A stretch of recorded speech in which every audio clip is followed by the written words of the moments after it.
All right, it's time again for the SMC Journal podcast. It's the show that's all about everything with software engineering, but also infrastructure and testing, observability, AI, security, and a lot of other things that have to do with the IT world. I'm Scott Moore, your host, and thank you so much for joining me on today's show. So, we are going to talk about the new Anthropic computer use feature on today's show. I can't tell you how many times I've been asked, Scott, is AI going to take my job? I work in IT. I'm a tester. I'm a performance engineer. I'm a developer. Is AI going to take my job? And there have been all these debates of, yes, it will eventually take your job if you don't keep up with it, or no, it's not going to take your job because it's still too stupid and it's going to change your job. But we're going to dive into this newest feature from Anthropic, and it does make you think. So on today's show, I'm going to show you how to get that set up. You're going to get an API key. You're going to set it up on Docker. And we're going to ask the question, because I'm a performance engineer, can it go out to a website, time it, give me all the metrics, and tell me if there's something wrong with that site from a performance standpoint? Can you give me recommendations if you find anything? Could you do me one favor and give me a great subscribe to this channel, like this video, and click on the bell so that you'll know about new episodes as soon as they are released? It would really help me and make the content of this channel even better than it is now, which is really hard to do. So let's get right into it. If you want to get this is a brand new feature, and the way you're going to have to use it is going to cost you a little bit of money because there's a couple of requirements that you have to meet. First one is you have to go to the Anthropic website, and it's console.anthropic.com. You will sign in. I signed in with my Google account. Once you're in, click on Get API Key. You can get the API key, but you won't be able to do anything to call that API unless you also set up something in billing. Right now, I'm just going to walk you through, here's how you create an API key. It really doesn't matter what you call it, and we're just going to put that in the default workspace. Once we have created that key, the next thing we need to do is set up Docker if you don't already have Docker on your desktop. So Docker works for both Mac and Windows. Basically, you go to the Docker website that tells you how to. I'm on a Mac, so I looked up how to install Docker Desktop on a Mac, and I downloaded it. It comes as a .dmg file. Double click on it, drag it over, and let it install. Once you have installed it, then you're ready to use this. Now, again, you have to set up the billing and all of that. I put like $20 on it, so I can make $20 worth of API calls to it. The next thing you're going to need to do is get the actual command to run the Docker container to instantiate it. So it'll this is copied from the GitHub page for the Anthropic Quick Starts for computer use, and I modified mine a little bit, and I'm going to show you how I changed it. I am already using ports 5900 on my machine for another use, so I changed it to 5800, which is no problem. You can use any port that you want to, and then I put my own API key in there. And I also added a -D flag to it, which runs it detached. Doing it with a -D in detached mode lets it sit there and run in the background. You can close the window, forget about it. And then if you want to pause or stop the machine, you can do that in the Docker Desktop UI. Once you have done that and you have it up and running, you'll open up a browser, type in localhost and the port that you selected. If you're using the default 8080, then you will see this screen. We have to make sure that we put our API key in what they call the sidebar. So that's by clicking that little arrow at the top. I wanted to find out, will this be able to open up a browser, go to my website, scottmoore.consulting, and tell me the performance metrics. Now, you're going to notice it has Firefox loaded on this virtual desktop that you're seeing through VNC. It doesn't have Chrome. And if you want Lighthouse, you have to install Chrome. Well, I tried to get it to install Chrome, and it doesn't like that. I actually had to add to my prompt, don't install Chrome, don't install anything else, just use what Firefox has natively to get this information. I'm just going to go to Firefox. I'm going to go to the developer tools.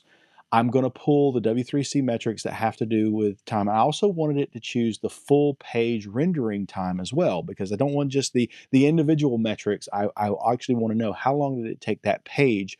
If you were using a browser and you were human, how long do you perceive it to fully render? And then once you do that, give me an analysis of that.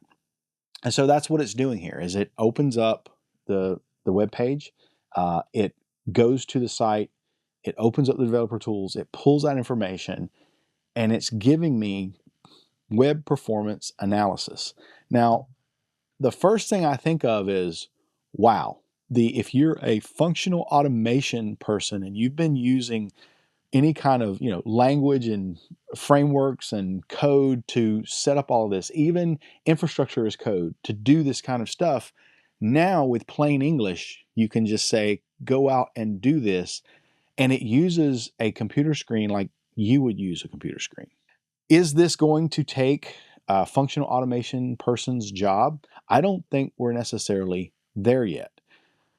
Will it take over the performance engineer's job? I mean, I don't think it will. I think it will be an additional tool that we have in our toolbox. Some things it will make easier. I think tool vendors will need to build this kind of stuff into their product, and it will become table stakes, meaning this is what you'll have to have as the basic stuff when you're offering a tool.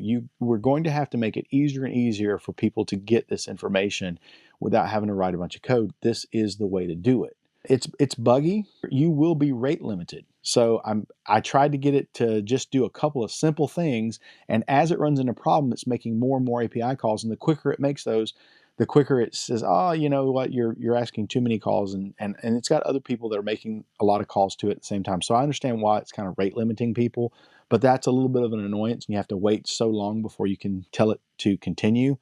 Um, but once they start getting the bugs out of this, uh, this does have the ability to be sort of a game changer, in my opinion, just to get basic information.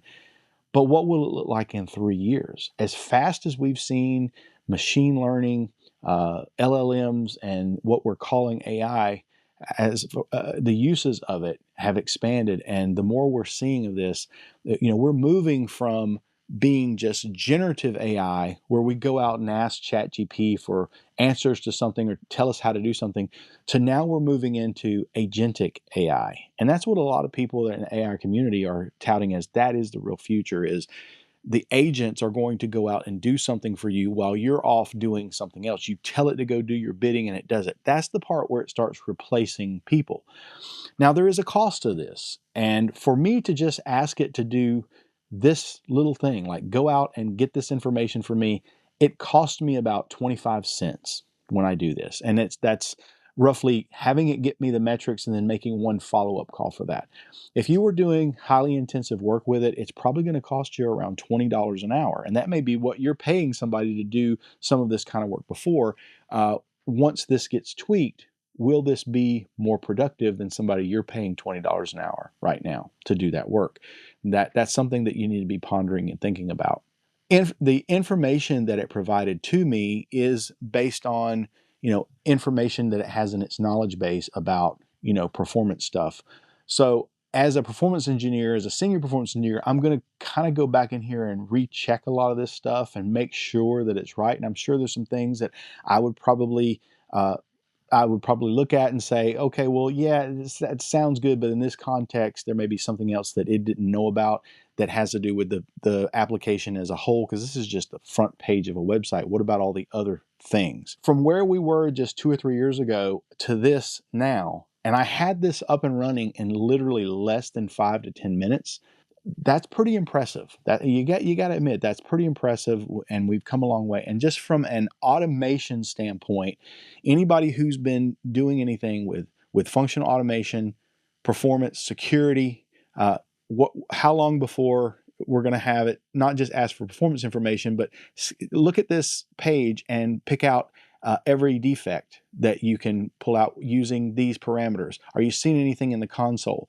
Another thing, look for any kind of security vulnerability. Look at all of the logs that were pulled as you're going through this web page, and find all the vulnerabilities before the hackers do. it's people who know how to use this that are going to get the greatest gains out of this, in my opinion. So, do I think that this is going to replace people? I think it will replace tasks that people do, but then will enable you to do even more powerful things and move faster, more quickly, more efficiently. And it will help train people who may not know anything about this. Just the information that I got back from this analysis, if you had no idea about performance, it would at least give you some sort of some guidance to go by of things that you need to look at and check, or take that information to somebody who would know what to do with it and say, hey, help me, let's fix this. So, it's cool. It's a little bit scary as well, because this is just the beginning. This is as bad as it's going to get. It's going to get even better and crazier from here. So, it's something I think you need to take a look at. What do you think about this? You think it's going to replace your job? Is it something that you're going to be able to use? Is this an impressive feature to you? I'd love to hear what you think about that. You can reach me on social media. You can go to smcjournal.com and watch a lot of the other episodes where we're talking about AI and different things. You can also send me some feedback through email at heyscott@smcjournal.com. And it would be great if you subscribe to the YouTube channel if you like this kind of content. Helps me out every time somebody does that. And I want to say thank you to all of those people who have done that so far. Over 250,000 of you. Really, really appreciate it. So, until we talk about something else that's just as cool as this, I'll see you on the next SMC Journal podcast. Scott Moore. Bye bye.